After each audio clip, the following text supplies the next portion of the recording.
ఇస్సాకు విత్తనం వేస్తే 100 ఫలం పొందాడట. ఇంకా చెప్పాలంటే ఆ రోజుల్లో వర్షాధారమే అంత.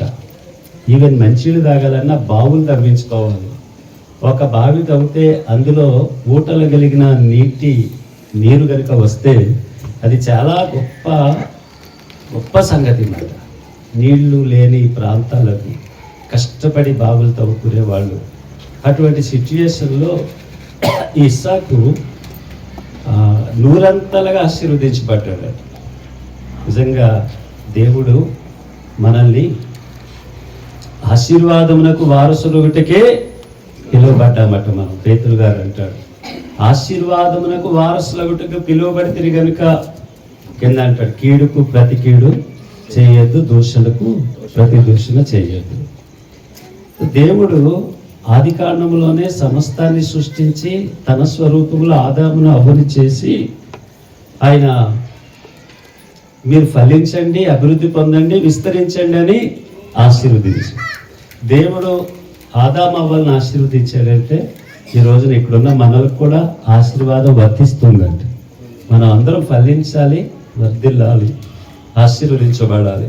కానీ ఆశీర్వదించబడాలంటే మన సైడ్ కూడా కొన్ని చెయ్యాలి. అన్నీ దేవుడే చేయడు. ఉదాహరణకి అక్కడ ద్రాక్షరసం అయిపోయింది, నీళ్లు తీసుకురండి అన్నాడు. మేము నీళ్లు తీసుకురావు, నీళ్ళు కూడా నువ్వే అంటే కుదరదు. మనం ఏం చేయాలి? ఖచ్చితంగా నీళ్లు, వాళ్ళు విధేయత చూపించి నీళ్లు తెచ్చారు, అంచులు మట్టుకు నింపారట. సో వెంటనే దేవుడు అలా చూసి నీళ్ళుగా మార్చాడు.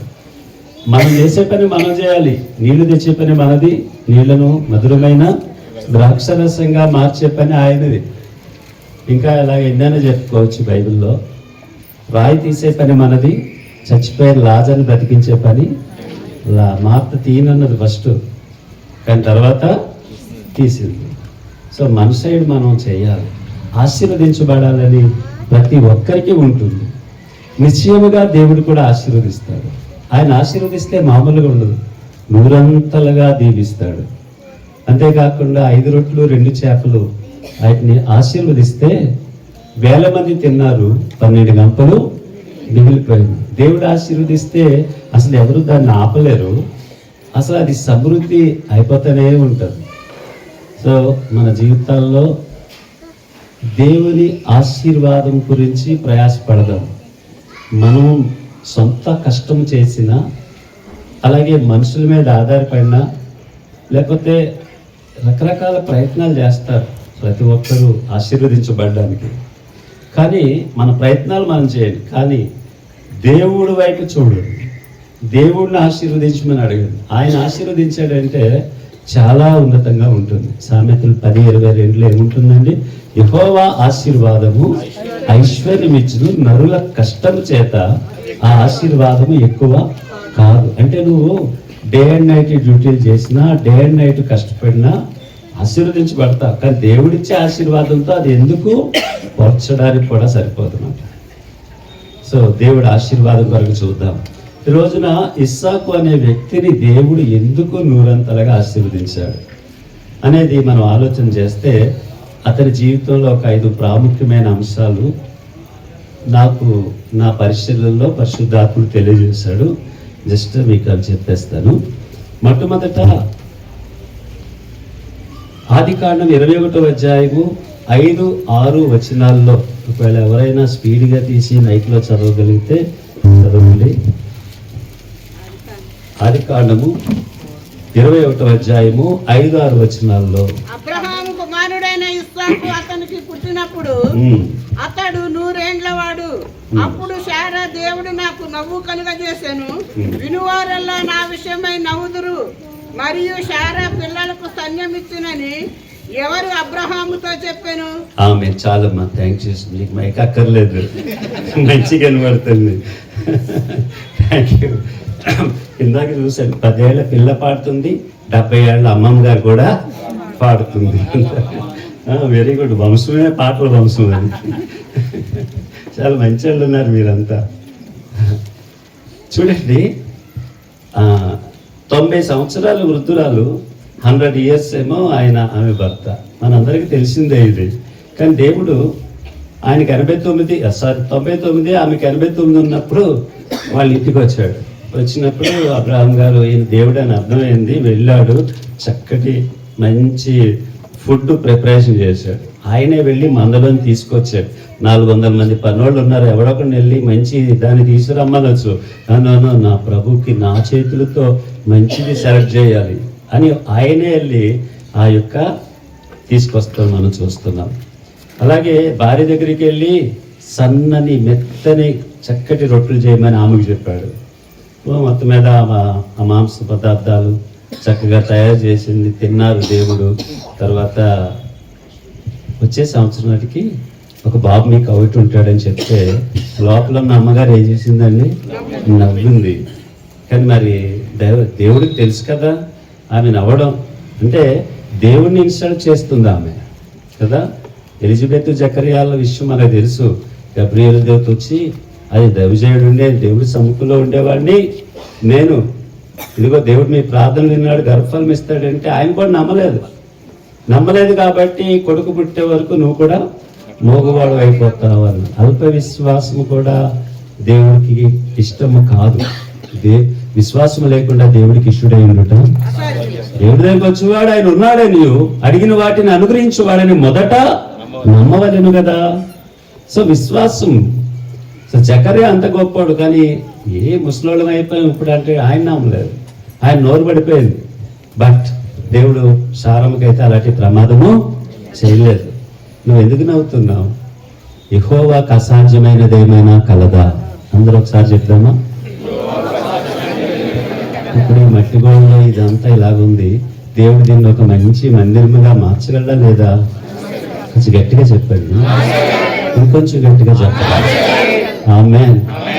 సో త్వరలోనే పెద్ద కృతజ్ఞత ప్రార్థన జరుగునుగాక. దేవుడికి అసాధ్యమైనది ఏమీ లేదు. సాతాను మనల్ని ఎప్పుడు డిప్రెషన్లోకి తీసుకెళ్ళాలని చూస్తాడు. నో, డిప్రెషన్కి వెళ్ళకండి. దేవుడు సమస్తము చేయగలడు. యెహోవాకు అసాధ్యమైనవి ఏమైనా ఉన్నదా? శారమ్మ గుర్తుపెట్టుకో, నెక్స్ట్ ఇదే రోజుకి అన్నాడు. దేవుడు నిర్ణయించిన ప్రకారంగా ఆమె గర్భవతి అయిపోయిందటండి. వాగ్దానం చేసిన వాడు నమ్మదగిన వాడని ఎంచి సారాయు గర్భము ధరించుటకు శక్తి కలిగిందటండి. చాలా మంది మనకి బైబిల్లో అంత డెప్త్కి వెళ్ళినోడికి దేవుడు ఏదో మాయ చేశాడు, మాయ చేయలేదు. ఆమె మళ్ళీ గర్భము ధరించుటకు శక్తి పొందుకుందట. యెహోవాకి ఎదురు చూచువారు నూతన బలము పొందుతారట. పక్షిరాజు వలె తిరిగి ఎవరమిస్తాడట. ముసలితనములో వారు సారము కలిగి చిగురు పెడతారట, పచ్చగా ఉంటారట. మనం కూడా ఆ వాగ్దానాలు నమ్మి మన ఏజ్లో వెనక్కి పెట్టేసుకుందాం. Praise the Lord. ఈ ముసలిదాన్ని మా లైఫ్ అయిపోయిందని ఎప్పుడు అలాంటి సైతాన్ మాటలు యేసు నామంలో పోవును గాక. రోజు రోజుకి న్యూ స్ట్రెంగ్త్ మనం ప్రభునందు ఆ థింకింగ్లో ఆ పాజిటివ్నెస్లో ఉండండి. సో వాళ్ళు ముసలి వాళ్ళు అయిపోయినా రోజు రోజుకి వాళ్ళ చర్మాలు, వాళ్ళ రూపురేఖలు, ఆమె గర్భసంచి రెన్యూ అయిపోయి సహజంగానే దేవుడు వారికి కుమారునిచ్చాడు. అయితే ఆ కుమారుడు ఇచ్చినప్పుడు వాళ్ళ చుట్టాలు బంధువులు అందరూ ఒక పెద్ద దావత్ విందు చేశాడు ఆయన. విందు చేసినప్పుడు అందరూ వచ్చారు. అందరూ వచ్చి చాలా విచిత్రంగా వచ్చారు. అది ఎందుకంటే ఆ ముసలమ్మ సారా గర్భవతి అయిందా? Is it possible? వాళ్ళు ఎవరినైనా పెంచుకుంటున్నారేమో, ఇలా అబద్ధం చెప్తున్నారేమో అనుకుంటున్నారు. చాలా మంది వచ్చేసారు. వచ్చినప్పుడు పాలు విడిచినప్పుడు విందు చేసినప్పుడు నవ్వుతుంది ఆమె. పాట రాసింది, నాకు నవ్వు కలగజేశాడు. ఏం పేరమ్మా మీ అబ్బాయి పేరేంటంటే, నాకు నవ్వు కలగజేసాడు కాబట్టి నా చంటోడి పేరు నవ్వు అని పెట్టేసింది. ఇస్సాకు, ఇంగ్లీష్లో ఐజాక్. ఎవరికైనా పిల్లలకి ఈ పేరు పెట్టుకోండి. నాకు ఎందుకో చాలా ఇష్టం. కొంతమంది పేరు బలం ఏదో అంటారు, నేను ఆ టైప్లో అంటారు. కానీ ఐజాక్, ఇస్సాక్ అని పేరున్న వాళ్ళు చాలా వరకు ఎప్పుడు నవ్వుతా ఆశీర్వదించబడుతున్నట్లుగా నేను చూస్తున్నాను. ఇస్సాకు అంటే నవ్వు లేదా నవ్వు కలగజేయువాడు అని అర్థం. కనుక ఇస్సాకులో మొదటి క్వాలిటీ ఏంటంటే అతడు పుడుతూనే తన తల్లిదండ్రులకు నవ్వు కలగజేశాడు. తర్వాత అతని జీవితంలో కూడా ఆయన ఎవరితో గొడవలు పడలేదు, జగడాలు పడలేదు. అబ్రహాము చాలా బాధలు పడ్డాడు. ఇస్సాకు కుమారుడైన యాకోబు కూడా చాలా బాధలు పడ్డాడు. కానీ ఇస్సాకు ఏ కష్టాలు పడలేదు. ఆ తండ్రి ఆస్తి అంతా చక్కగా ఆయనకు వచ్చిందంతే. ఆయన పని ప్రార్థన చేసుకోవడం, వాక్యం ధ్యానించడం. ఇస్సాకుకి ఎటువంటి సమస్యలు రాకుండా, ఇస్సాకు ఎటువంటి కష్టాలు, శ్రమలు అతని జీవితాల్లో లేవు. అతడట నవ్వు కలగజేవాడు. దీన్ని నేనేమంటున్నానంటే, మనమందరం కూడా ఇస్సాకు వలె ఇతరులకు ఆనందము కలగజేసేవారిగా ఉండాలి. బైబిల్ మనకు తెలియజేస్తుంది. ఫిలిప్పీ 4:4, మొదటి దశలోకి 5:15 ప్రభునందు ఆనందించుడి. మరలా చెప్పుదును, ఎల్లప్పుడూ always rejoice in lord. Again I say. ఎంతమంది మీలో ఆనందంగా ఉంటున్నారండి? ఎల్లప్పుడూ ఆనందంగా ఉండాలి. ఒకసారి చెప్తే వినరని రెండోసారి ట్విస్ట్ చేసి చెప్తున్నాడు. ఒక మాట చెప్తున్నా నేనండి, వ్యభిచరించవద్దు, దొంగతనం చేయవద్దు, నేను తప్ప వేరొక దేవుడు ఉండవద్దు. ఇవన్నీ ఆజ్ఞలు. ఆజ్ఞాతిక్రమమే పాపము. పండు తినద్దన్నాడు, తిన్నము. ఆజ్ఞాతిక్రమమే పాపం. అలాగే దేవుడు అంటున్నాడు ఎల్లప్పుడూ ఆనందంగా ఉండండి.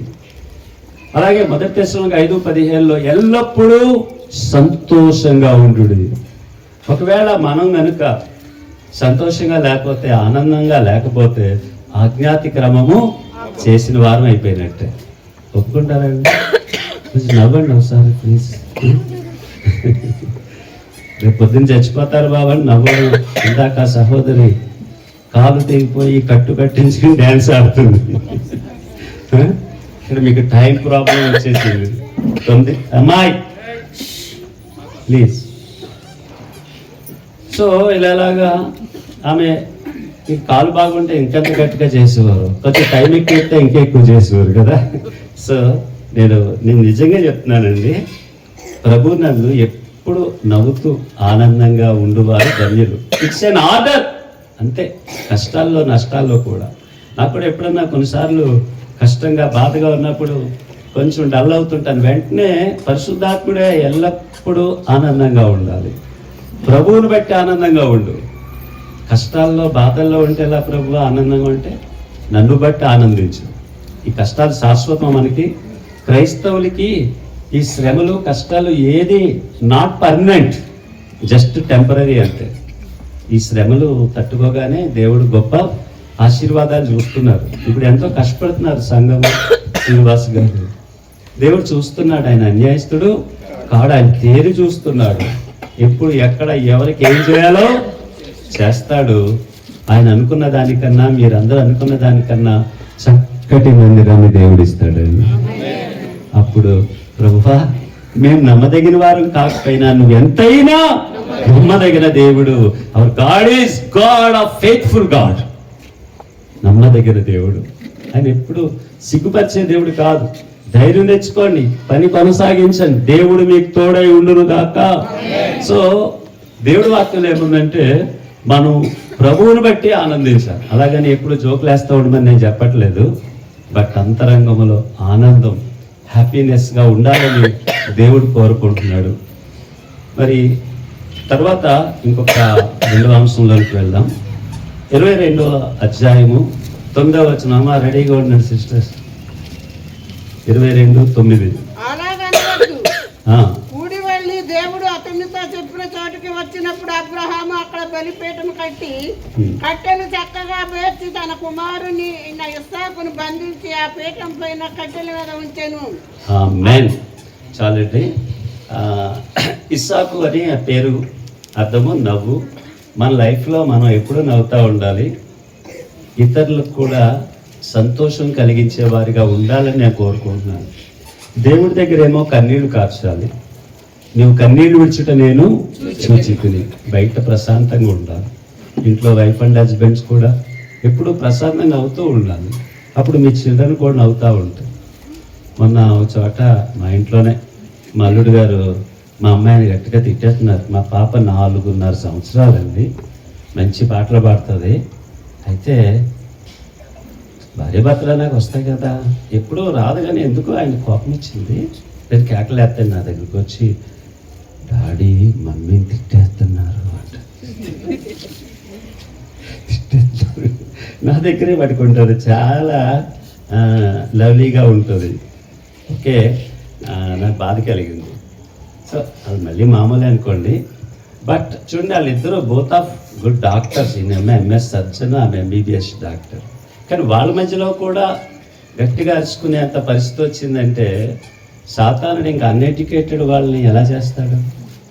సో నేను చెప్తున్నాను, కొంచెం కాలం బ్రతుకుతాం మనం.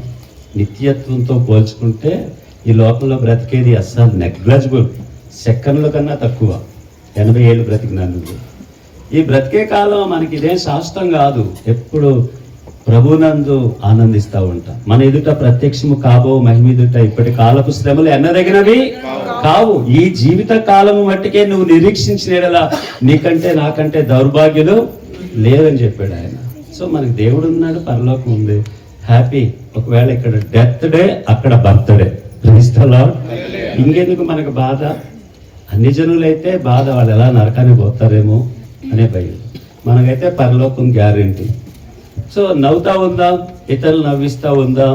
సాతానుడు కష్టాలు శ్రమలు తీర్చడానికి ప్రయత్నం చేస్తాడు, కానీ వాటి నుంచి మనము ప్రార్థన ద్వారా ముందుకు సాగిపోతాం. రెండవదిగా ఈ యొక్క ఇస్సాకులో ఉన్న గొప్ప లక్షణం ఏంటంటే విధేయత. చూడండి, అబ్రహాము 100 ఏళ్ళప్పుడు పుట్టాడు. కొన్ని సంవత్సరాలు అయిన తర్వాత బహుశా అబ్రహాముకు దేవుడు ఒక పరీక్ష పెట్టాడు. ఎందుకంటే దేవుడితో ఎక్కువగా ఉండకుండా బాబుతో ఉంటున్నాడో ఏమిటో నాకు తెలియదు, కానీ దేవుడు ఒక పరీక్ష పెట్టాడు. దేవుడికి జలసి ఏమి రాదు కదా. మా మనవరాలే ఉంది, మా ఇంట్లోకి ఇంకో పిల్లలు ఎవరైనా వచ్చారనుకోండి, వాళ్ళని ఎత్తుకున్నాను అనుకోండి, ఆ పని అయిపోయింది. ఇంక మాట్లాడదు. ఏమైందమ్మా ఏంటంటే వాళ్ళ అమ్మ చెప్పుద్ది, ఆ పాపని ఎత్తుకుని దగ్గరికి తీసుకున్నా కదా, దీనికి ఇలాగా కోపం వచ్చేసింది. దేవుడికి అట్లాంటిది ఏమీ రాదు. బట్ ఒక పరీక్ష పెట్టాడు. కుమారుని ఎక్కువ ప్రేమిస్తున్నాడా, నన్ను ఎక్కువ ప్రేమిస్తున్నాడా? ప్రభు అన్నారు, నా యుద్ధకు వచ్చి నాకు శిష్యుడిగా ఎవరైనా ఉండాలనుకుంటే భూములు విడిచిపెట్టాలి, ఇండ్లు విడిచిపెట్టాలి, తల్లిదండ్రులు విడిచిపెట్టాలి, అన్నదమ్ములు అక్కచెల్లు విడిచిపెట్టాలి, ఆఖరికి భార్య పిల్లలను కూడా విడిచిపెట్టకపోతే నా రాజ్యములకు పాత్రుడు. ఒకవేళ అలాగే ఎవరన్నా విడిచిపెడితే ఇహమందు 100 రెట్లు, పరలోకమందు నిత్య జీవము ఇస్తాను అన్నాడు ఆయన. సో కానీ ఒక పరీక్ష పెట్టాడు. అబ్రహమా అన్నాడు. చిత్తం ప్రభువా. ఎప్పుడు అందుబాటులో ఉంటాడు ఆయన. చిత్తం ప్రభువా. మోషేని పిలిస్తే చిత్తం ప్రభువా, సమూయేలుని పిలిస్తే చిత్తం ప్రభువా. కానీ మనం అందుబాటులో ఉన్నాం. ప్రభువా, 1 డే క్రికెట్ మ్యాచ్ ఫైనల్ జరుగుతుంది, అది చూసుకుంటూ ఉండాలి. ఈవేళ హాల్ నైట్ ప్రార్థన అంటే రాదు, ఏదో ఫ్యూ మెంబర్స్ వస్తారు. అందుబాటులో లేనోడు మాట వీళ్ళంతా. దేవుడు పిలిస్తే చిత్తం ఉన్నాను, సెలవియ్యండి అని చెప్పేవాడు కావాలి. సో ఆయనకి క్లోజ్గా ఉండాలి. You must maintain a good relationship with God. వాళ్ళే మంచిగా పరలోక రాజ్యం వెళ్ళే మార్గంలో ఉన్నవాళ్ళని నా ఫీలింగ్. ఓకే, చిత్తం ప్రభు అన్నాడు, నీ ఒక్కగానొక్క కుమారుణ్ణి తీసుకొచ్చి ఆ మోరియా పర్వతాల దగ్గర బలిచ్చే దహన బలిగా అన్నాడు. చిత్తం ప్రభు అన్నాడు. ఏదైనా మోడిఫికేషన్ చేస్తాడేమో దేవుడు, ఏదన్నా కొంచెం సనగడం నచ్చడం ఏమో లేదు, ఎస్ అన్నాడు అంతే. వెంటనే ఇంటికి వచ్చేసాడు. ఇక్కడ బైబిల్లో లేదండి, భార్యకి చెప్పాడా లేదా? చెప్పుంటాడు అన్నవాళ్ళు చేతులు ఎత్తండి. చెప్పలేదమ్మా? చెప్పలేదని మనం గ్యారంటీగా చెప్పగలమా? చెప్పుంటాడా? దానికన్నా 50-50 ఛాన్స్ ఉందండి. ఇంకో చోట ఏముందంటే శారా భర్తకు లోబడెను అని ఆమె గురించి రాయబడి ఉన్నది. నేను అనుకుంటా చెప్పుంటాడేమో అని నేను అనుకుంటున్నాను. ఎందుకంటే రాత్రి వచ్చాడు, తెల్లవారుజామున మళ్ళీ వాయిదాలు వేయలేదు. తెల్లవారుజామున బాబు లేగరా క్యాంప్ వెళ్దామన్నాడు, పన్నులు తీసుకొచ్చాడు, కట్టెలు కట్టుకున్నాడు, ఇవన్నీ పట్టుకుని వెళ్తుంటే భార్య అడగదా? అడిగితే చెప్పుండడా? ఏమని చెప్పుంటాడు? డైరెక్ట్గా దహన బలిగని చెప్పుండకపోవచ్చు. మొత్తం మీద దేవుడికి మొక్కి వస్తాము, నేను ఈ చిన్నవాడును దేవుడికి మొక్కి వస్తాము అని చెప్పుంటాడేమో, అటు ఇటు కాకుండా. ప్లస్ అందులో సత్యం కూడా ఉంది. ఎందుకంటే ఆయన 3వ నాటికి దేవుడు చెప్పిన ప్లేస్కే వస్తాడు. ఎక్కడో చోట బలి చేయొచ్చు కదా, ఎందుకు ఈ ఇరుకు మార్గానికే రావాలా? మంచి పేరు పెట్టాను కదా మీ చర్చికి, ఈ ఇరుకు మార్గానికే రావాలా? ఎందుకు ఇక్కడికే రావాలా? నేను చూపిస్తున్న ఆ మోరియా పర్వతాల దగ్గరికే వెళ్ళి బలి ఇవ్వాలా? మళ్ళీ ఈ బాబుని తీసుకునేది కాకుండా 2 రోజులు 3 రోజులు నడాలి మళ్ళీ. ఇదో పనిష్మెంట్. ఈ 3 రోజులు ఎంత బాధపడతాడు ఆయన బాబుని చూసుకుంటా. మా మనవరాలు క్యాంప్ వెళ్ళింది, వాళ్ళ నాన్నగారు వాళ్ళ మమ్మీ అంతా కేరళ వెళ్ళారు. వాళ్ళ మొత్తం అందరూ పేరెంట్స్ అందరూ కలిపి వారం అయిపోయింది. రాత్రి ఫోన్లో మాట్లాడుతుండే, నేను రాను ఇక్కడే ఉండిపోతానంటుంది. హల్లెలూయా. సో ఆదివారం వచ్చేసరికి చర్చిలో అందరినీ పలకరిస్తూ ఉంటుంది. మిస్ అయిపోయాం మేము. సో కొంచెం బాధ అనిపిస్తుంది. మరి బాబుని దహన బలి ఇవ్వడానికే తీసుకెళ్తే ఆయన 3 రోజులు ప్రయాణంలో ఎంత బాధపడి ఉంటాడు ఆయన.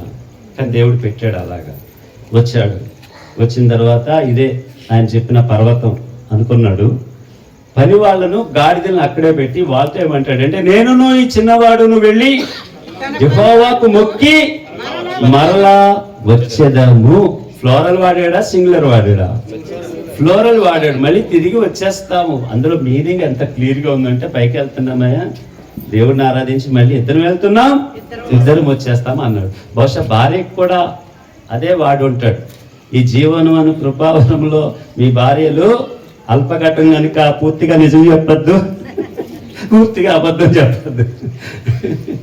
దేవుడి దృష్టిలో ఒకే ఉండాలి, ఈయన దృష్టిలో ఒకే ఉండాలి.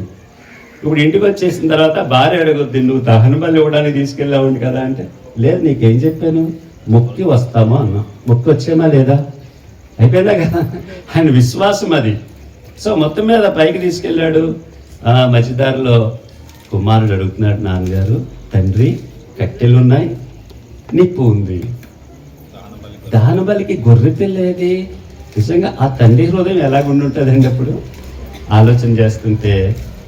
అబ్రహాం ఏమన్నాడంటే, యెహోవా ఈరే. అందరూ చెప్పండి, మళ్ళీ ఇంకోసారి చెప్పండి. మీ అందరికీ ఏదో ఒక సమస్య ఉంటుంది. అందరినీ వచ్చి సాక్ష్యం చెప్పమంటే రేపు రాత్రి కూటం కూడా అయిపోద్ది నాకు తెలిసి. ప్రతి ఒక్కరికి ఏదో సమస్య ఉంటుంది.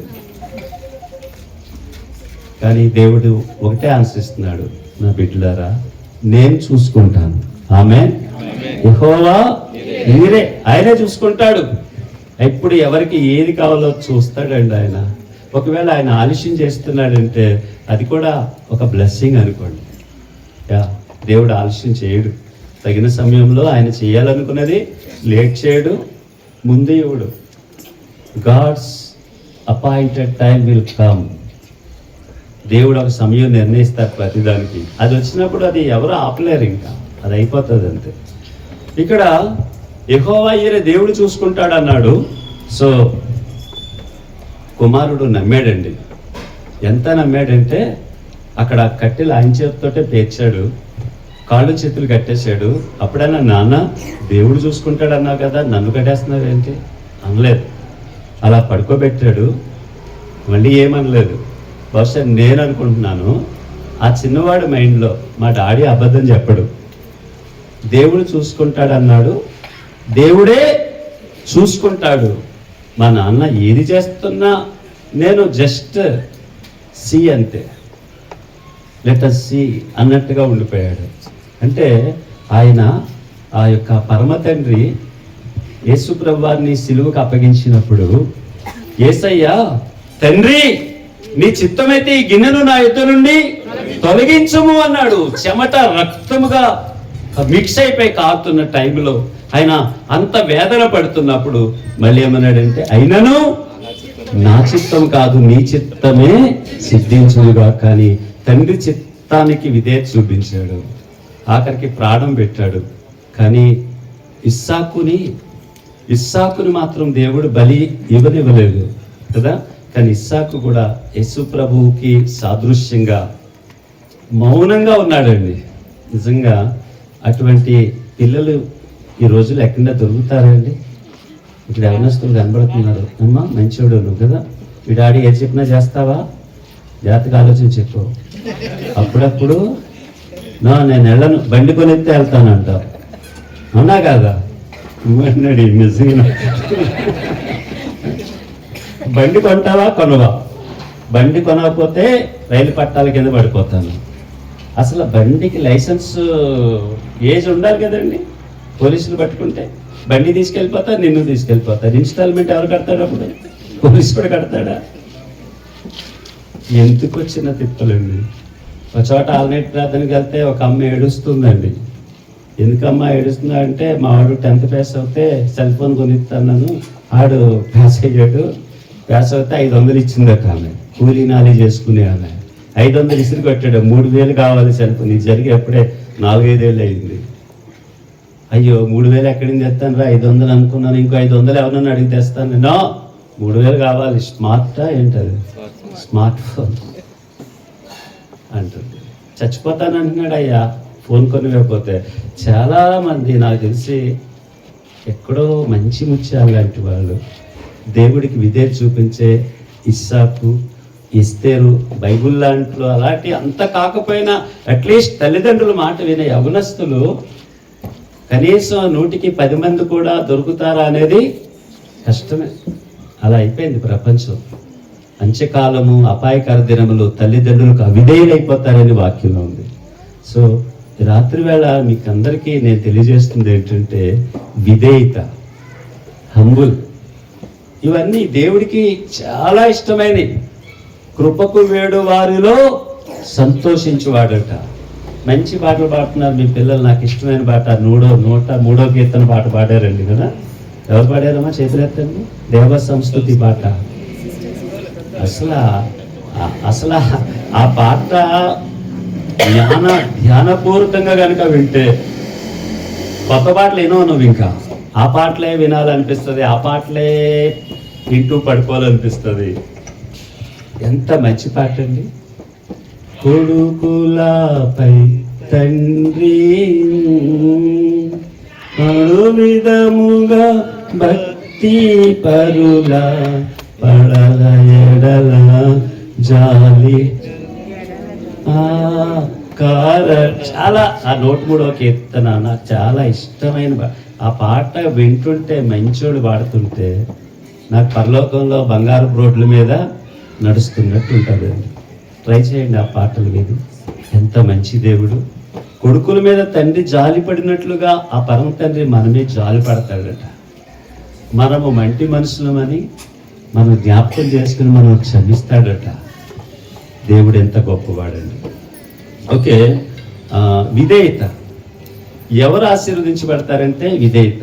ఫిలిప్పీలకు రాసిన పత్రిక 2వ అధ్యాయం 6వ వచనం నుంచి మీరు చదువుకుంటే, ఏమండి, ఆయన దేవుడై ఉండి, దేవుని కుమారుడై ఉండి, దేవునితో సమానమైన వాడై ఉండి, వాటన్నిటిని విడిచిపెట్టి భూలోకానికి వచ్చి శిలువమ్రానును ధరించుకొని దాసుడుగా తనకు తాను రిక్తుడుగా అయిపోయి ఆఖరి రక్తబొట్టు వరకు కాచి ప్రాణం పెట్టిన యేసయ్యకి ఒక్కసారి చప్పట్లు కొడతాము. నా కొరకు, మన కొరకు రిక్తుడైతే ప్రాణం పెట్టిన యేసయ్య ఆయన. అందుచేత భూలోకమందును, భూమి క్రిందను, పరలోకమందును అన్ని నామముల కన్నా పై నామముగా యేసయ్య నామం హెచ్చించబడిందని. ఈ రోజున ఎక్కడ చూసినా, ఏ దేశంలో చూసినా యేసయ్య నామము ఇంతగా హెచ్చించబడింది కదా. అంతగా విధేయత చూపించాడు కనుక అంతగా హెచ్చించబడ్డాడు. సో ఇస్సాకుని 100 దేవుడు ఊరికినే ఆశీర్వదించలేదు. నేను చెప్పాను, మన సైడ్ చూసుకోవాల్సినవి మనం చూసుకోవాలి. ఆయనలో ఉన్న ఆయన లైఫ్ని మనం స్టడీ చేస్తే ఆయన అందరికీ నవ్వు కలగజేసి, ఆనందం కలగజేసేలాగా మనం ఉందాం. రెండవదిగా విధేయత. దేవుడు ఏది చెప్తే అది చేయాలంటే, వాక్యం ఏది చెప్తే అది చేయాలి. విధేయత కలిగిన వాడు. సో 3వ అంశంలోనికి వెళ్దాము. ఆదికాండము 24వ అధ్యాయము 63వ వచనం. ఇన్ని ఇక్కడే చెప్తాను నేను, ఎక్కువ అవుట్ సైడ్ వెళ్తా టైం లేదు. ఆదికాండము 24:63. సాయంకాలమున ఇస్సాకు పొలములో ధ్యానింప బయలు వెళ్ళెను. ఆమేన్. ఓకే, ఏం చేస్తున్నాడమ్మా ఇస్సాకు? సిస్టర్, ఇస్సాకు గారు ఏం చేస్తున్నాడు? పొలంలో సాయంకాలం అయ్యేసరికి వాక్యాన్ని ధ్యానించడానికి వెళ్ళాడట. అప్పటికి వాక్యం ఎక్కడుందండి అసలు? అప్పటికి ధర్మశాస్త్రం తోరా లేదు, కీర్తనలు లేవు, ఏమీ లేవు, ఏ పుస్తకం లేదు, ఏ బైబిల్ లేదు. మరి ఎలా ధ్యానిస్తున్నాడు ఆయన? ఓకే, ఆ విషయాలు పక్కన పెడితే, ఆయన సాయంకాలం ఆయనకి చాలా పొలాలు ఉన్నాయి, ఆస్తులు ఉన్నాయి.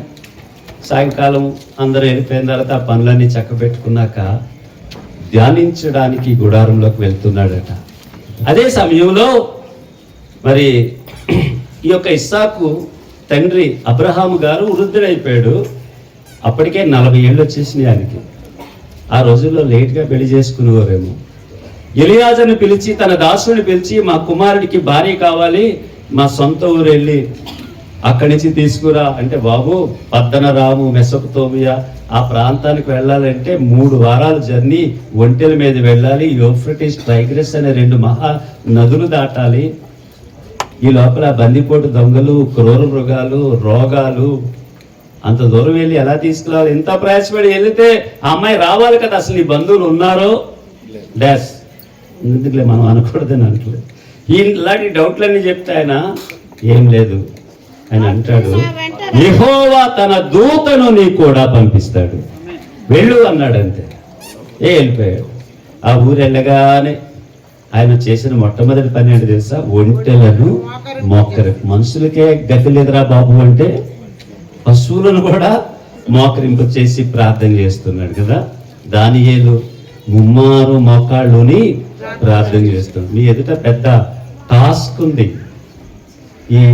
ఈ మాసిపోయిన గోడలు, ఇరుకు ద్వారమును ఒక అద్భుతమైన ఘనమైన మందిరంగా కట్టే టాస్క్ ఉంది.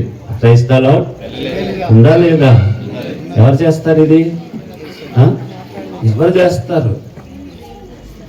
దేవుడు చేస్తాడు. మనం మాత్రం ఏం చేయాలి? అట్లీస్ట్ ప్రార్థన చేయండి. హల్లెలూయా. సో దేవుడు చేస్తాడు. మంచి మాట చెప్పారు.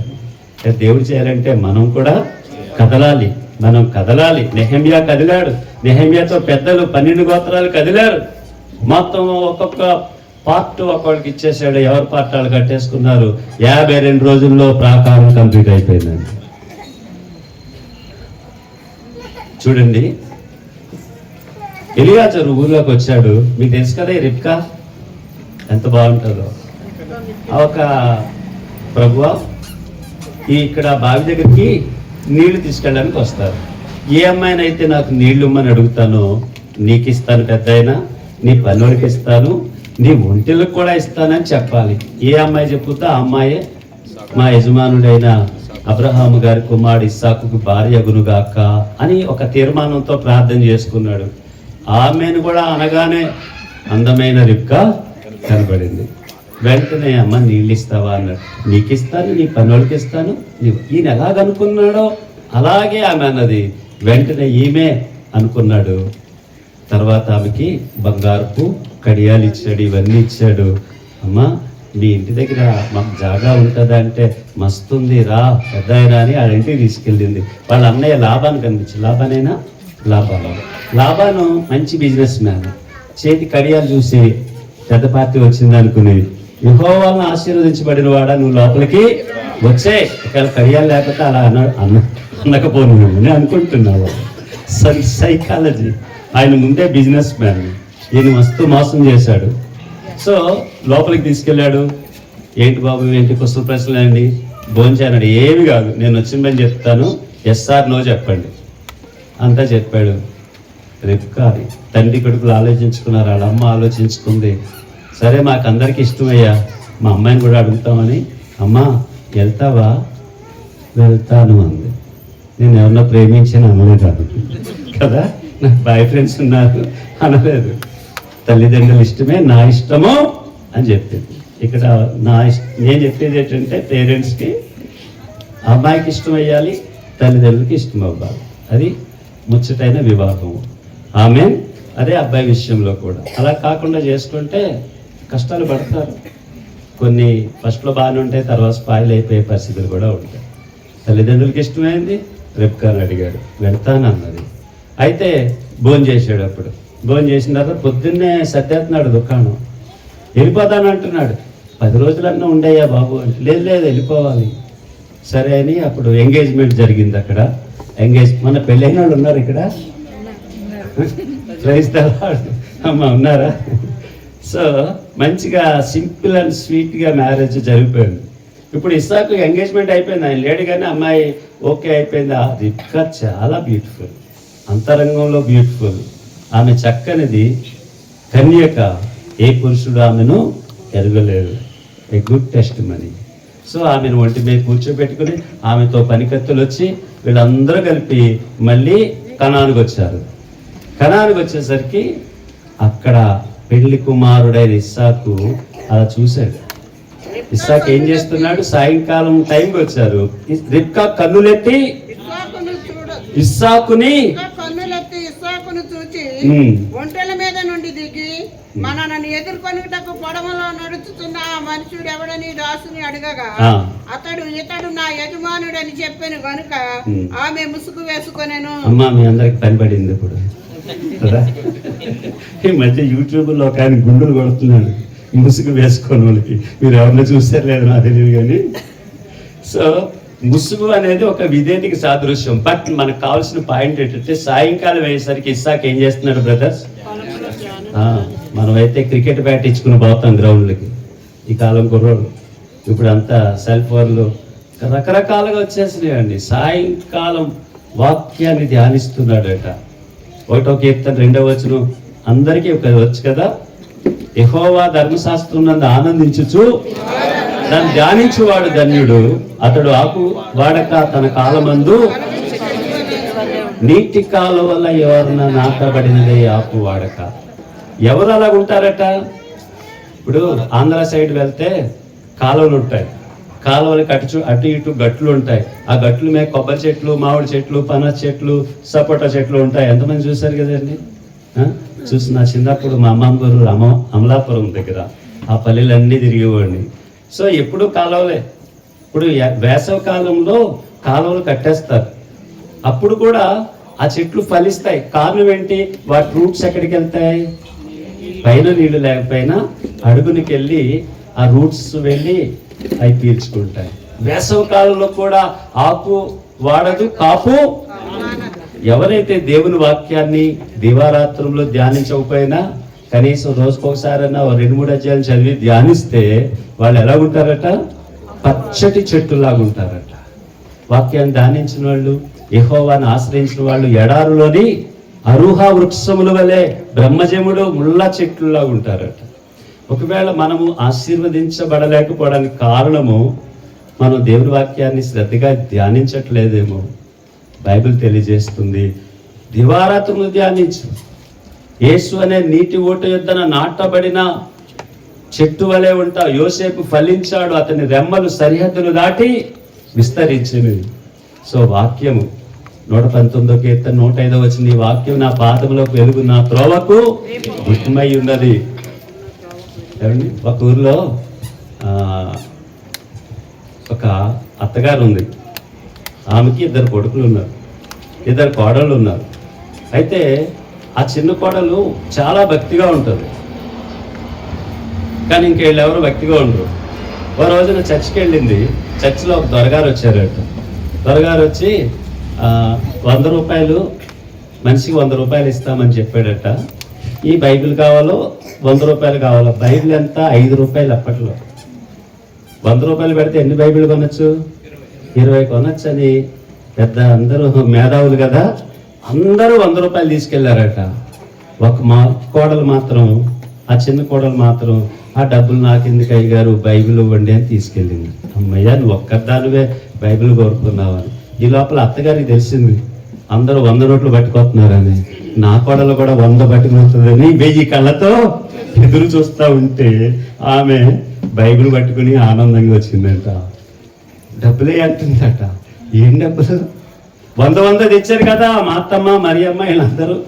అదా, నాకు డబ్బులు, అది బైబిల్ కావాలన్నానంటే ముట్టికాయ వేసి 100 రూపాయలు తెస్తే 2 బైబిల్ కొందును కదా, 90 రూపాయలు మనకు మిగిలే కదా, ఆ మాత్రం బుద్ధి లేదా అందంట. అంటే పాపం అలాగ వెళ్ళిపోయి గదిలోకి వెళ్ళిపోయి ఇంకా బాధపడతా అలాగుంది. ఆ రోజు భోజనం చేయలేదు. ఇంకా కొడుకులు వచ్చారు, వాళ్ళతో తిట్టిస్తుంది, ఏదో తిడుతుంది. ఇక రోజంతా భోజనం చేయలేదు. మన్నాడు తన భర్త తప్పదు కదా, పద ఎందుకు 100 రూపాయలు పోగొట్టు అని మా అమ్మ అలా అంటుంది, బాధ పెడుతుంది. సరే మొత్తం మీద భోజనం దిగరా అంటే కొంచెం బైబిల్ చదివయ్యా అంటుందంట. తిండి తిన ముందంటే లేదు ఒక్క పేజీ చదువు అంటే అలా బైబిల్ తీసేసరికి ఆదికాండం వచ్చేసరికి తల 100 నోటు కనబడింది. 100 అంటే నాది నువ్వు తీసుకొని చదువు అంటుందట. ఉండి నిర్గమాకాండంలో ఒక 100, చెప్పండి ఇంకా లేవీకాండంలో 100, సంఖ్యాకాండంలో మొత్తం 66 పుస్తకాలకి 6600 ఉన్నాయి. 100 కావాలనుకున్న వాళ్ళకి 100 వచ్చింది. నా యేసయ్య గ్రంథం కావాలనుకున్న వాళ్ళకి 6600 వచ్చింది అట. స్తోత్రం చెప్దామా సార్? దేవుని వాక్యాన్ని చదివి ధ్యానించండి కదా. బైబిల్ ఏముందంటే ఈ వాక్యము దొరికిన వారి సర్వ శరీరమునకు ఆరోగ్యము కలుగును. సామెత 4:22 ఉంటుందండి. నువ్వు వాక్యం చదివితే సర్వ శరీరానికి ఆరోగ్యం వస్తుందట. మీరు యూట్యూబ్ లో కొట్టి చూడండి. డెరిక్ ప్రిన్స్ అని ఇంగ్లాండ్ లో గొప్ప ప్రొఫెసర్ అతను. ఆయనకు ఒక రకమైన స్కిన్ డిసీజ్. ఎన్ని మందులు వాడినా తగ్గట్లేదు. ఎన్ని వాడినా తగ్గిన మళ్ళీ వచ్చేస్తుంది. ఒక రోజున సామెతలు 4వ అధ్యాయంలో ఇవి దొరికిన వారికి, అంటే దేవుని వాక్యం దొరికిన వారికి సర్వ శరీరమునకు ఆరోగ్యము కలుగజేయను అనే మాట ఒక రేమాగా దేవుడు నాతో మాట్లాడాడు అనుకుని, ప్రభువా ఇది మొదలుకొని వాక్యం శ్రద్ధగా చదువుతాను, నా స్కిన్ డిసీజ్ పోవాలి అనుకుని సర్వ శరీరమునకు ఆరోగ్యం వస్తుంది కదా అని చెప్పి శ్రద్ధగా చదువుతుంటే ఏ మెడిసిన్ వాడకుండానే ఆ స్కిన్ డిసీజ్ పోయిందట. స్తోత్రం చెప్తాము. వచ్చి గట్టిగా చెప్పచ్చు కదా. ఓకే, అప్పటి నుంచి ఆయన బైబిల్ పట్టుకుని సాక్షిగా వాడబడ్డం. ఇప్పుడు గొప్ప దైవజనుడిగా ఇప్పటికీ బ్రతుకున్నాడు ఆయన. సో దేవుని వాక్యాన్ని చదవండి, ధ్యానించండి. నీటి కాలువల యోర్న నాటబడిన ఆకువాడక తన కాలమందు ఫలమిచ్చు. సో ఇస్సాకులో ఉన్న 3వ మంచి లక్షణం ఏంటంటే ఆయన సాయంకాలం వేసరికి ఏం చేస్తున్నాడు? వాక్యాన్ని ధ్యాన. నేను అనుకుంటాను అప్పటికి బైబిల్ లేదు, తర్వాత వచ్చి ఇవన్నీ, కానీ ఏమీ లేనప్పుడు వాక్యాన్ని ధ్యానిస్తున్నాడు. బహుశా వాళ్ళ తాత అబ్రహాం గారు చెప్పిన విషయాలు, దేవుడు ఆయనతో ముట్టించిన ముచ్చట్లు అవన్నీ ధ్యానిస్తా నా దగ్గరికి కూడా రా తండ్రి అనుకుంటున్నాడేమో, ప్రార్థన చేస్తున్నాడేమో. సమయాన్ని అజ్ఞానుల వలె కాక జ్ఞానుల వలె సద్వినియోగం చేసుకోండి. ప్లీజ్ వాక్యం చదవండి, ప్రార్థన చెయ్యండి, మోకాళ్ళకు పని చెప్పండి. నేను మొన్న ఆదివారం ప్రార్థన గురించి చెప్పి పాస్టర్ గారికి చెప్పాను. వచ్చే సంవత్సరం జనవరిలో ప్రతి ఒక్కరి మోకాళ్ళు పరీక్ష చేయబడతాయి. ప్రతి మోకాళ్ళు కాయలు కాసేసి ఉండాలి. నువ్వు కనుక మోకాళ్ళ మీద ఉండి ప్రార్థన చేస్తే, ఛాయిగా ఓపిక పెట్టుకుని చేయడం మొదలు పెడితే నలుగుతుందండి. తర్వాత గుండ్లు కూడా అవుతాయి, లేకపోతే నల్లగా అయిపోతాయి. చెప్పాను, పాస్టర్ గారు చెక్ చేస్తారు ఆడవాళ్ళు మోకాళ్ళు, నేనేమో మగవాళ్ళ మోకాళ్ళు చేస్తాను, ఛాలెంజ్గా తీసుకోండి అని చెప్పారు. మోకాళ్ళుని దానియేలు ప్రార్థన చేశాడు, ఎలియాజరు ప్రార్థన చేశాడు. సో ప్రార్థన సంగతి పక్కన పెడదాం, ఇప్పుడు వాక్యం ధ్యానిస్తున్నాడు. ఓకే, అయిపోయింది. నెక్స్ట్ ఇంకోటి చూద్దాం. ఆదికాండం 25వ అధ్యాయము 21, 4th. ఆయనలో ఉన్న మంచి క్యారెక్టర్. 25-21. ఓకే చదువు. యెహోవాను వేడుకొనెను, ప్రార్థన వినెను గనుక. ఆమేన్. చూడండి, ద 4th క్యారెక్టరిస్టిక్స్, 4వ గొప్ప లక్షణం ఏంటంటే ఆయన ప్రార్థన చేస్తున్నాడు. ఇస్సాకు భార్య గొడ్రాలు, కానీ ఇస్సాకు భారంతో ప్రార్థన చేస్తే యెహోవా అతని ప్రార్థన వినెను. 65వ కీర్తన 2వ వచనంలో ఉంటుంది కదా, ప్రార్థనాలకించువాడా. సో ఇస్సాకు గొప్ప ప్రార్థనా పరుడండి. వాక్యము, ప్రార్థన, ఇతరులకు ఆనందం కలగజేసేవాడు, విధేయత. ఇప్పుడు నూరంతలుగా ఆశీర్వదించబడాలంటే మనం కూడా ఈ క్వాలిటీస్ని నేర్చుకుందాం, దేవుడిని అడుగుదాం, దేవుడు ఇస్తాడు. ప్రార్థన అనేది చాలా ప్రాముఖ్యమైనది. ఇస్సాకు ప్రార్థన యెహోవా వినెను. దేవుడు మన ప్రార్థనలు వినే దేవుడు. ప్రార్థన ఆలకించువాడా సర్వ శరీరులు ఈ యొద్దకు వచ్చేదరని ఆ యొక్క 65వ కీర్తనలో ఉంటుందని. మా జీవితాల్లో నేను మాది రాజమండ్రి ప్రాంతము. సో సాక్ష్యం చెప్పాలని చాలా టైం పడుతుంది. గతంలో కొంచెం చెప్పాను, లేదు నాకు ఐడియా లేదు. కానీ దేవుడు సేవ చేయమంటే సరే మొత్తం మీద నువ్వే చెప్పాయి అక్కడికి వెళ్ళాలో అని ప్రార్థన చేసుకుంటుంటే షాద్ నగర్ అని లెటర్స్ కనబడుతున్నాయి 96లో. అప్పటికి గూగుల్ లేదు, ఏం లేదు. ఆ తర్వాత 97లో నాకు ఇక్కడ ఉందని తెలిసింది. పాస్టర్ గారు చెప్పాను వెళ్తానండి అయితే అని. సరే వెళ్ళండి అని 99లో పంపించారు. నేను, నా భార్య, నా 2 చిన్న పిల్లల్ని తీసుకుని అక్కడికి వెళ్ళాను. చిన్న పల్లెటూరు షాద్ నగర్ ఇప్పుడు బాగా డెవలప్ అయింది, ఆశీర్వదించబడింది. ఇక ప్రార్థన ప్రార్థన ఆరాధన మధ్యలో వాక్యము, ప్రార్థన ద్వారానే దేవుడు సమస్తము చేస్తాడు. మేము సేవకు వచ్చిన కొత్తలోనండి ఒక స్థలం కొన్నాము, అక్కడ మందిరం కట్టాలి. కాబట్టి మేము ఒక ఇంట్లో రెంట్కుంటూ ఊరు చివరిన స్థలం కొన్నాం. దేవుడు మాకు ఇచ్చిన ఆస్తి పట్టుకుని వచ్చాం, ఆటలతోటి కొన్నాం. కొని ఒక మేస్త్రి గారిని పెట్టాం. సర్పంచ్ గారి దగ్గరికి వెళ్ళి చిన్న మందిరం కట్టుకుంటామండి, కట్టుకోండి, ఇల్లు మందిరం ఏదో కట్టుకోండి అన్నాడు. కానీ ఇక్కడ మందిరం కడుతున్నామంటే తలకాయలు తీసేస్తారేమో అనేంత ఫీలింగ్ లోపల. కానీ ఉపవాసాలు, మందిరం పూర్తయ్యే వరకు ఉపవాసాలే, ప్రార్థనలే. నా కుటుంబము, మా సంఘ బిడ్డలు ఉపవాస ప్రార్థన లేకుండా ఏం జరుగుతాయి కార్యాలు? అలా చేస్తుండగా ఇటు 5 అటు 5 పునాదులు తవ్వేశాం. సిమెంట్ ఉంది, ఇసుక ఉంది, పిల్లర్స్ ఉన్నాయి, అన్నీ ఉన్నాయి. మా హౌస్ ఓనర్ ఏమో మీరు తొందరగా ఖాళీ చేసేయండి అంటున్నారు. ఈ లోపల స్లమ్స్లో ఉండేవాళ్ళు, గుడారాల్లో ఉండేవాళ్ళు చర్చికి రావడం మొదలు పెడితే మా ఓనర్ అమ్మ జుట్టు పీకేసుకునేది. బాబోయ్ అందరూ వచ్చేస్తున్నారేంటి, వీళ్ళందరూ మా ఇంట్లో ముచ్చటపడి కట్టుకుందామే. 2000 కిరాయికి ఆ రోజుల్లో ఆ పల్లెటూరులో ఇచ్చి మేము ఉండేవాళ్ళం. సరే కొంచెం వాళ్ళు తిట్టినా ఓపికపడి ఆ ఇంట్లో ఉండేవాళ్ళు. ఈయనేమో మందిరం కడతలే, వెళ్ళాం, అయ్యా తొందరగా వచ్చి బెడ్ కాంక్రీట్ వేసేసాం, ఆ పిల్లర్స్ నిలబెట్టాయా అంటే 21 రోజులు వాటరింగ్ చేసుకో, తర్వాత వచ్చి పిల్లర్ నిలబెడతామంటున్నాడు. ఇక్కడ మేస్త్రులు ఉన్నారండి? ఒకళ్ళు కూడా లేరా? చెయ్యొద్దండి బాబు. ఓకే ఉన్నారు కదండి. పునాది తవ్వేము, బెడ్ కాంక్రీట్ వేసాం, వెంటనే మ్యాట్ పెట్టి పిల్లర్ వేస్తారు కదా. మా మేస్త్రి గారు 3 వీక్స్ క్యూరింగ్ చేసుకోమంటున్నాడు. 3 వారాలు గోతులో వాటర్ చేసుకోవాలట. 3 వారాలు అందులోనే పడితే ఫుట్టింగ్ ఎప్పుడు వేస్తాడు, పిల్లర్లు ఎప్పుడు వేస్తాడు, స్లాబ్ ఎప్పుడు వేస్తాడు, నేను ముసలోడిని అయిపోతాను అప్పటికి. ఇంకా కానీ అతనితో గొడవ పడితే పెద్ద న్యూసెన్స్ అయిపోద్దేమో, ఫ్రెండ్స్ వచ్చి ఇక్కడ ఎందుకు మందిరం కడుతున్నావు అంటాడేమో. ఒక్క బాధ కాదు కదా, ఏమనలేదు. ఇంకో విషయం ఏంటంటే కొన్ని వేల టన్నుల సిమెంట్ వర్క్లు నేను చేయించాను. బిల్డింగ్స్ ఏంటి, పెద్ద పెద్ద బ్రిడ్జెస్ ఏంటి, అలాంటి కాంట్రాక్ట్ చేస్తూ నేను సేవకు వచ్చాను. సో నాకు చెప్తున్నాడు అతను క్యూరింగ్ చేసుకోమని. వెళ్ళిపోయాను. నా భార్య నేను ఇంకా మొక్కల మీద ఉన్నాను, దిగలేదండి. ప్రేయర్ రూమ్లో అలా చేసుకుంటా ఉన్నాం. చాలా బాధ, దుఃఖము, ఏంటి ఇలా చేస్తున్నాడు అని. మీరు నమ్మండి, తెల్లవారుజామునే ఆ మేస్త్రి గారు చేతకేసుకుని వచ్చే నోట్లో పందుకుళ్ళు ఉంది.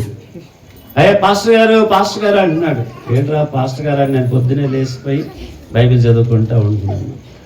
పాస్టర్ గారు అర్జెంటుగా చర్చి దగ్గరికి వచ్చేయండి, ఈవేళ పని వాళ్ళు అందరినీ అక్కడ పెట్టేస్తాను, మొత్తం పిల్లర్లు వేసేస్తాను అంటున్నాడు. నిన్నే కదా వాటరింగ్ చేసుకో 21 రోజులు అన్నావు, రాత్రి ఏమైందిరా బాబు అనుకున్నాను. ఏమైంది అసలు మాట్లాడు, లోపలికి రా అంటే వచ్చాడు. ఆ ట్యాప్ దగ్గర ముఖం కట్టుకుని పాస్టర్ గారు టీచర్, ఏం లేదు పాస్టర్ గారు సారీ, నేను ఈ ఊర్లో ఒక కిరస్తానోడు లేడు, ఊరు చివర మందిరం, ఎవరు వస్తారు అని మనసులో అనుకుని నాకున్న పనులు బట్టి 3 వారాల పోయిన దాకా కనబడని చాలా వేగంగా మాట్లాడానండి. రాత్రి పడుకున్నాడట.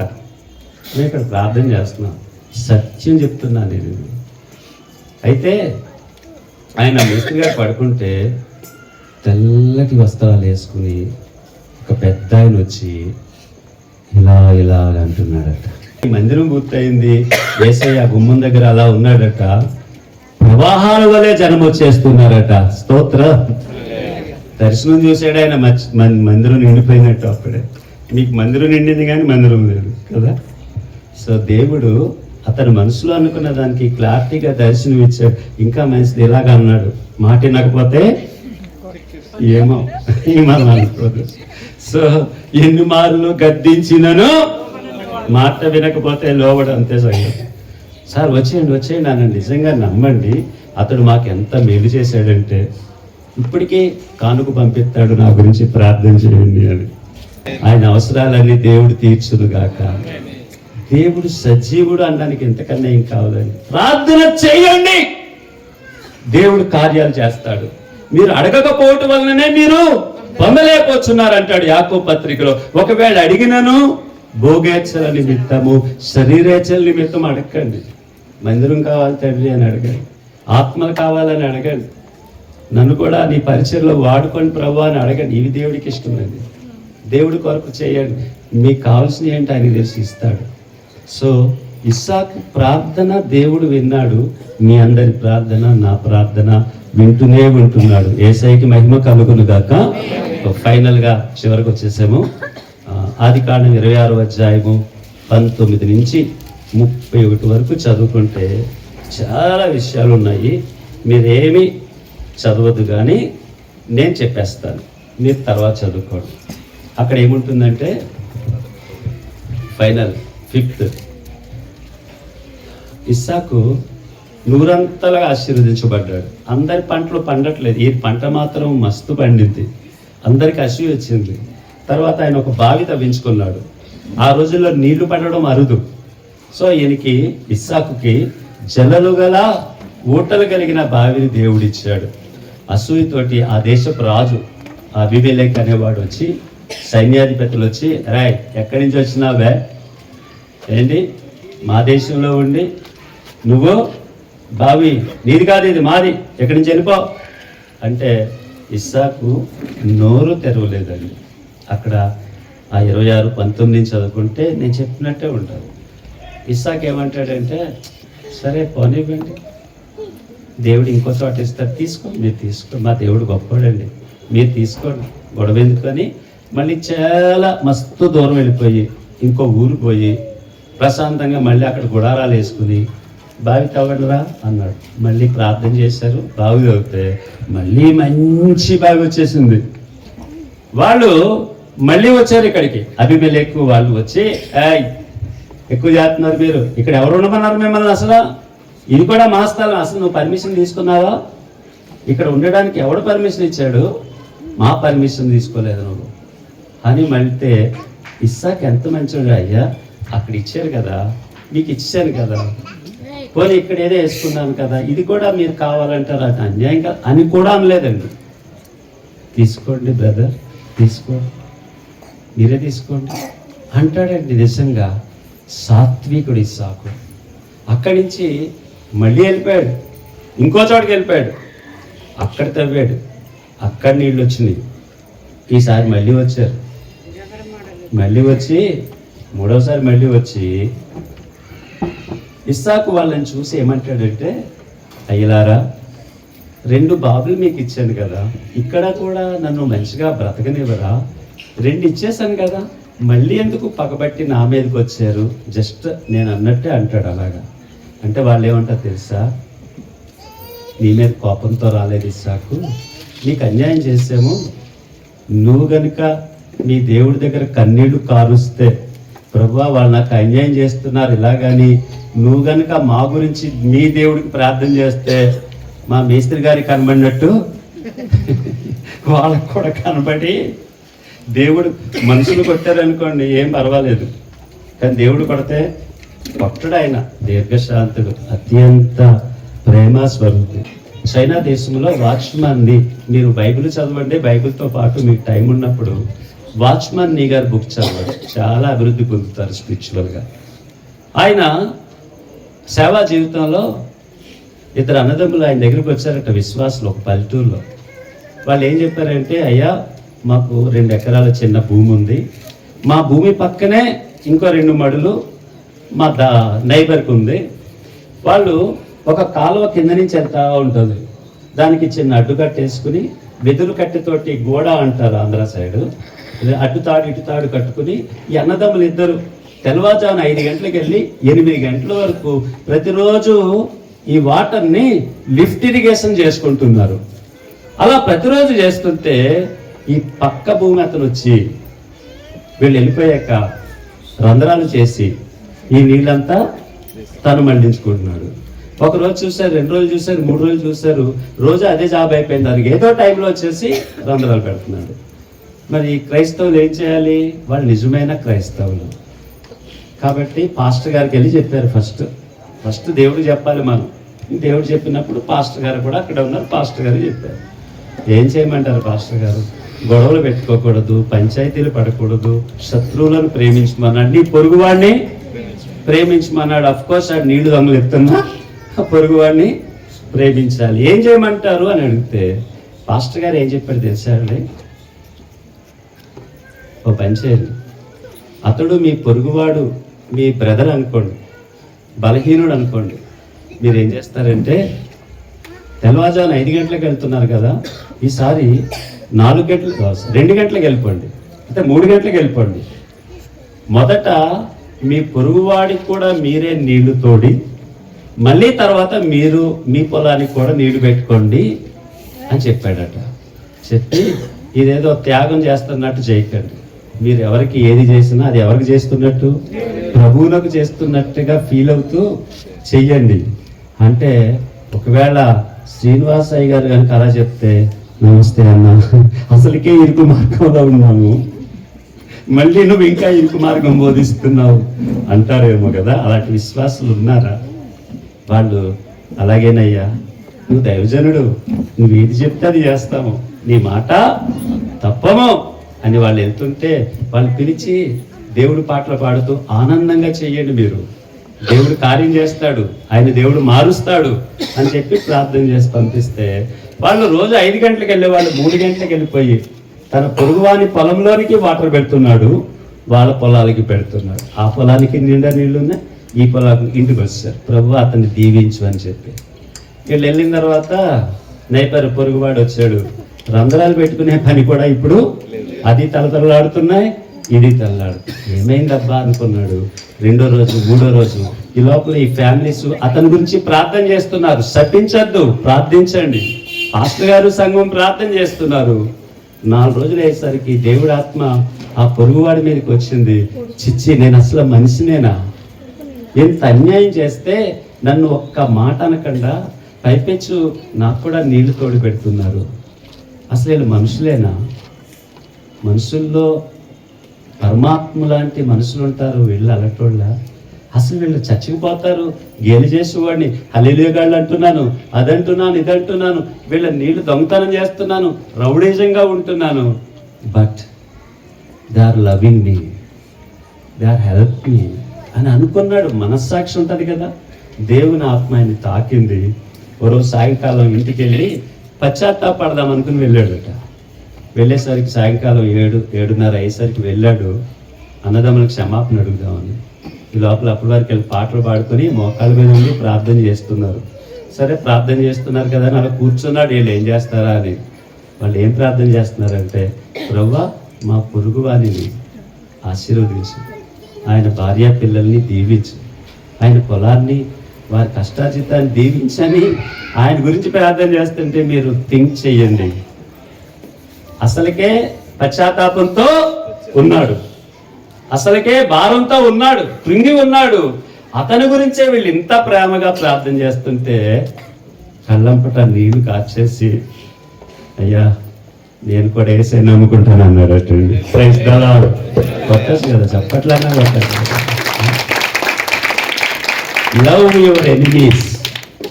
ఒక మనిషిని మనం ప్రభు దగ్గరికి నడిపించాలంటే ప్రేమతో నడిపించాలి. కానీ దేవుడు చూపించిన ప్రేమతో, కయ్యానికి కయ్యము, ఒకటేస్తే 1 2 కాదండి.